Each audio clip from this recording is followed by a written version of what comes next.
touristes qui parcourent l'arrière-pays niçois ne manquent pas de visiter Lucéram. C'est un exploit qu'ils n'auraient pas accompli jadis, car le village, ceinturé de hautes murailles, barrait résolument la route conduisant par l'Antosque à la vallée de la Vésubie.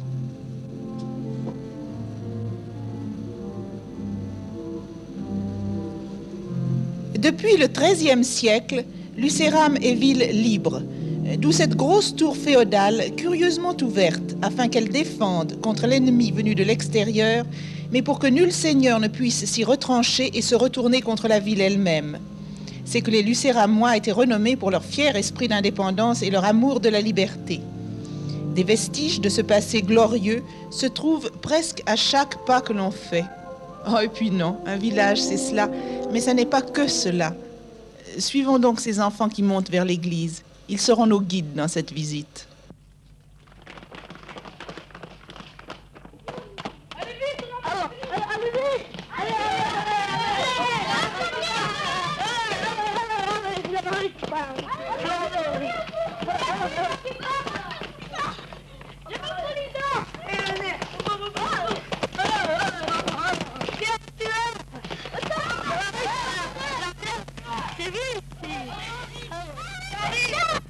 Pieds sous les tapets, la lagune infâme. La pied sous les tapets, la lagune infâme. Que tous les reins del monde la adoreront. La pied sous les tapets, la lagune infâme. La pied sous les tapets, la lagune infâme. Que tous les reins del monde l'adoreront. Que tous les reins del monde l'adoreront. Et voici Camillante, le plus célèbre braconnier du village.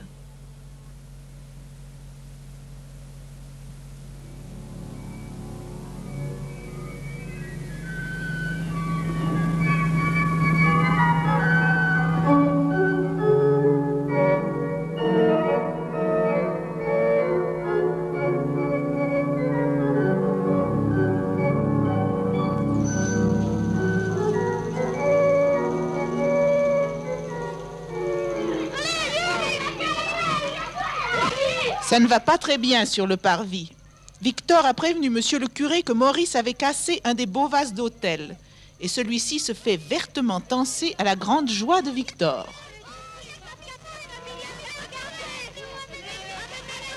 Joie de courte durée, car le prêtre, qui n'aime pas les mouchards, gronde encore plus durement le délateur que le coupable.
Pourtant un temps d'arrêt dans cette admirable église rustique qui recèle d'inestimables trésors. Retable dû au pinceau de ces bréas qui, vers la fin du XVe siècle, ont transformé certaines de nos églises de campagne en précieux écrins enluminés.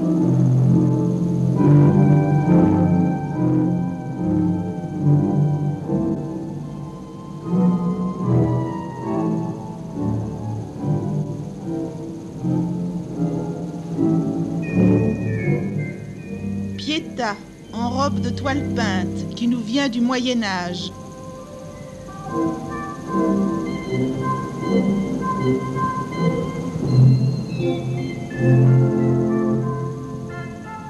Féerique Vierge d'albâtre.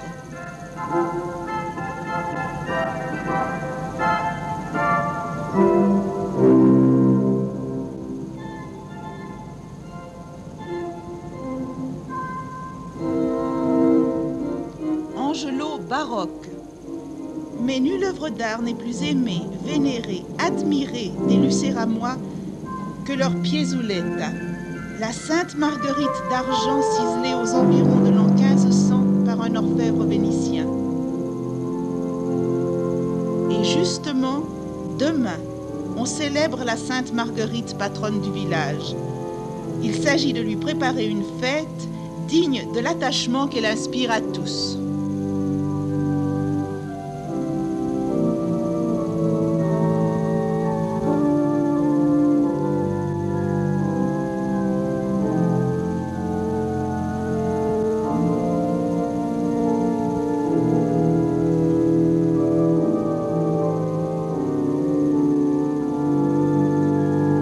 Tiens, Victor fait sa mauvaise tête.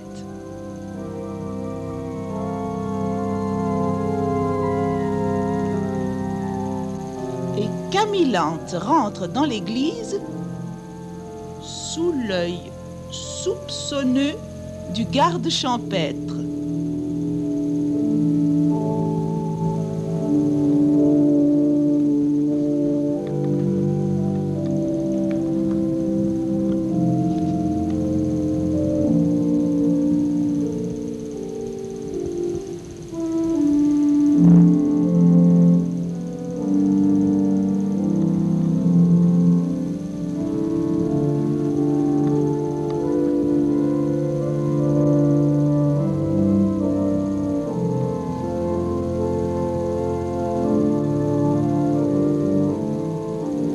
Le soleil brille, il fait bon, allons, au travail.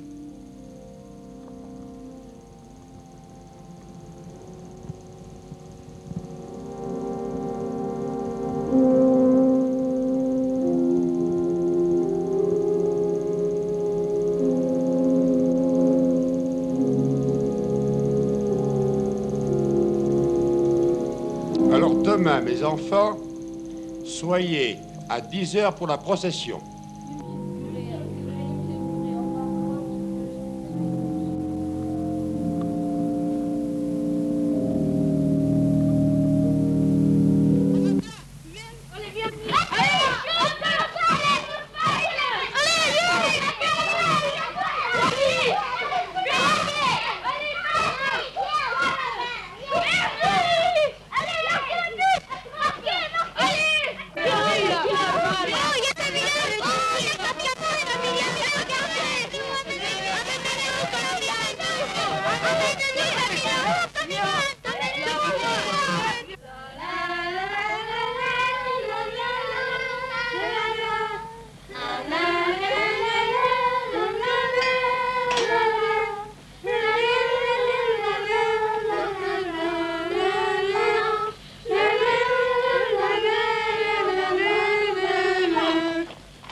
Oh, Sainte Marguerite a disparu?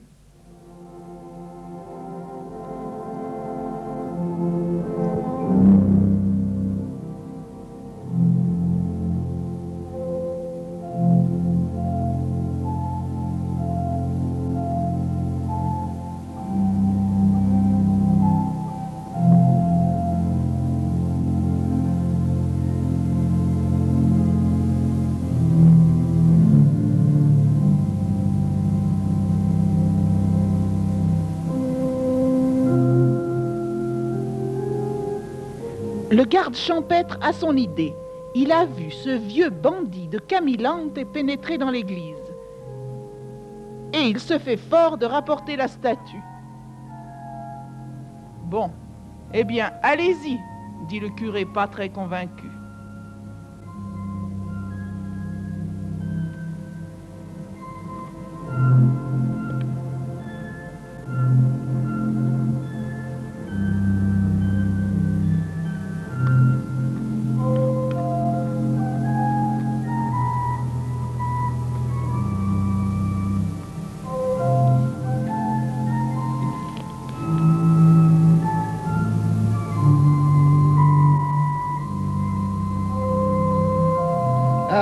Vous êtes content, hein? C'est beau ici.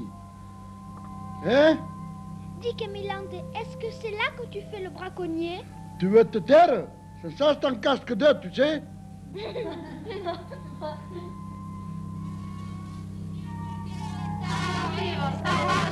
La première qui ira au milieu Qu'est-ce que vous voulez, monsieur le garde? Moi, mais j'ai rien volé, moi. Qu'est-ce que vous voulez que j'en fasse de votre Sainte Marguerite, moi? La loi, c'est la loi, je vous arrête. Ben, mais moi, je suis pas un voleur.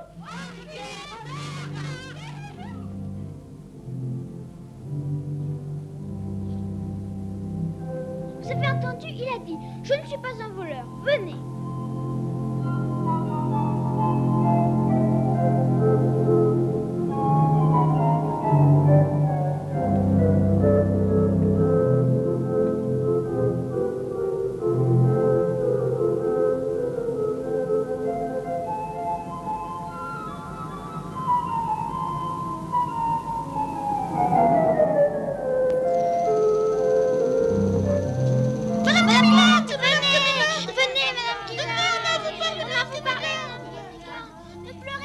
Madame Camillante trempe sa lessive de ses larmes. Mais Sylvie a décidé ses camarades à mener une enquête en perquisitionnant dans tout le village.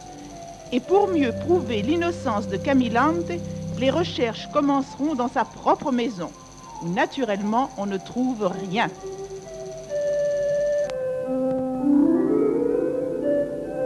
Une rude tâche attend les enfants, et ils vont mobiliser toutes les bonnes volontés.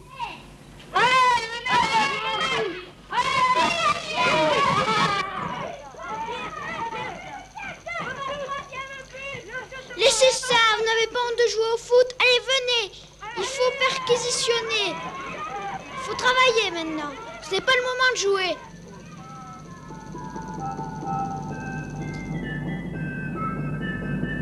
Tout le village est en émoi. Pensez donc, la piézoulette a disparu. Il faut absolument la retrouver. Aussi, chacun se prête-t-il de bonne grâce aux investigations des jeunes détectives.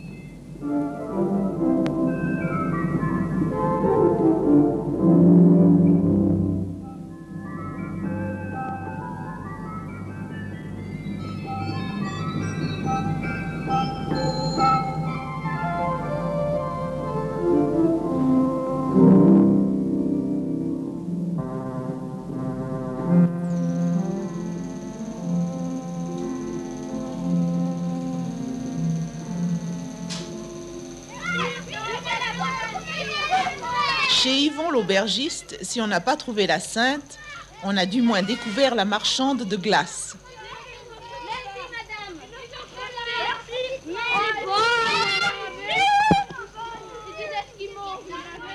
Mais l'heure tourne et rappelle les enquêteurs à leur devoir.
La fin de l'après-midi arrive et l'enquête en est toujours au même point. Malgré les supplications de Sylvie, les enfants, découragés, rentrent chez eux.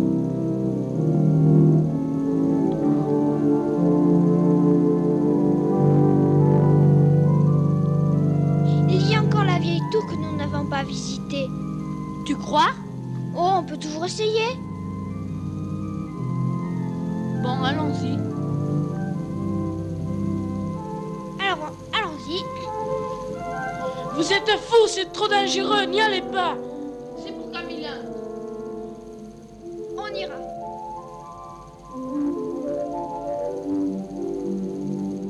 Vous êtes fous, n'y allez pas, c'est trop dangereux.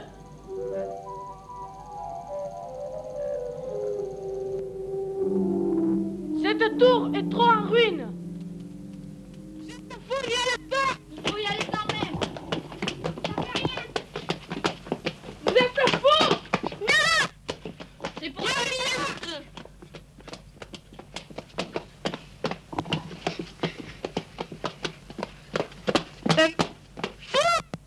Il faut pas laisser Camilla en prison.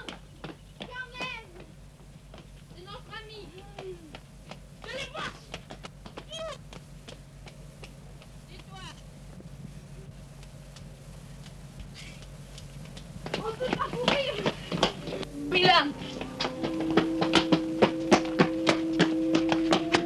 Oh, quelque chose dans l'herbe.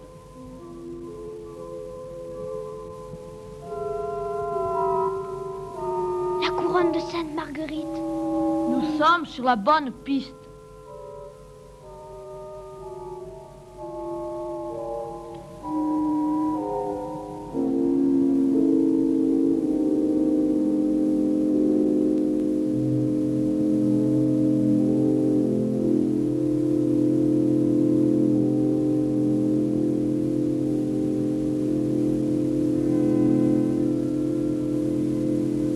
Mais la vieille tour ne livre pas la belle statue.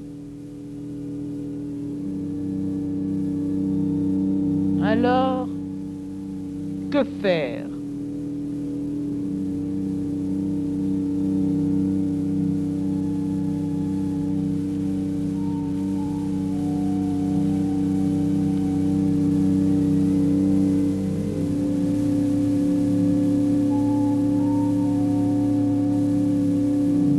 L'illustré que lisait Victor.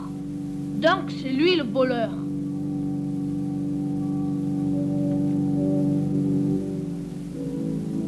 Eh oui, c'est bien Victor le coupable. Il voulait se venger de monsieur le curé qui l'avait grondé. Mais maintenant, désolé, il supplie ses camarades de ne pas le livrer aux gendarmes.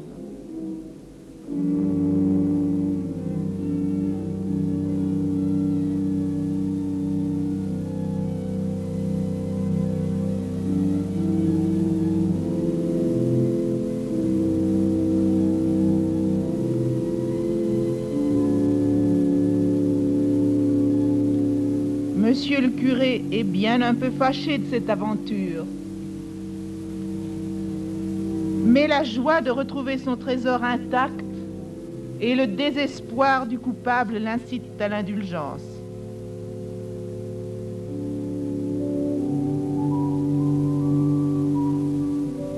Il reste à délivrer la malheureuse victime de cette effroyable erreur judiciaire.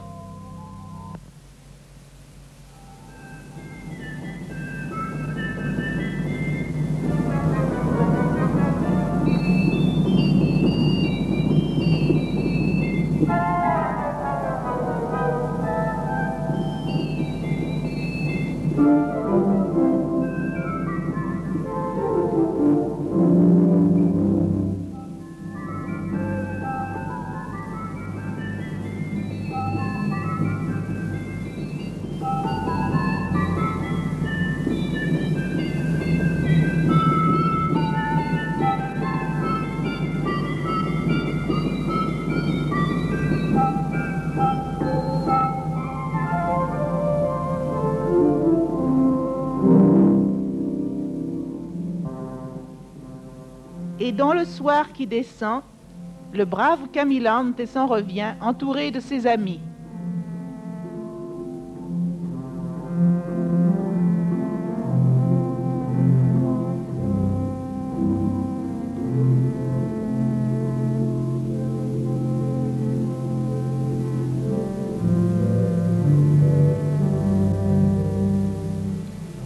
À pied sur le sable.